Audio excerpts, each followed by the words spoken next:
Heç zaman negativ düşüncələrlə yatağınıza uzanmayın. Çalışın axşam saatlarında hər hansı bir negativ yaşantılarınız olmasın. Hər hansı bir mənfi düşüncələr sizi narahat eləməsin. Çünki siz yatağınıza uzandığınız anda, o mürgülədiyiniz zamanda sizin şuur altınız açılmış olur.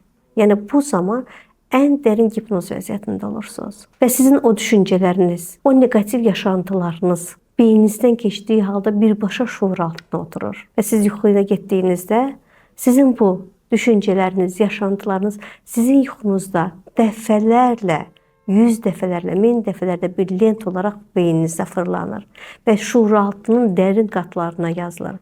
Və siz sabah yuxudan duranda bu artıq sizin həyat yolunuza çevrilir. Yəni siz axşam düşündüklərinizi, şuuraltına ötürdüklərinizi səhər saatlarında real şəkildə yaşamış olursunuz. Yəni sizin dünənki düşüncələriniz, gecəki düşüncələriniz sabahki gününüzü təyin edir. Ona görə heç vaxt negativ düşüncələrlə yatağınıza uzanmayın. Çalışın axşam saatlarında ümumiyyətlə dava-dalaşdan, səs-küydən, hər hansı bir mənfi düşüncələrdən, mənfi yaşantılardan tamamilə uzaq olasınız.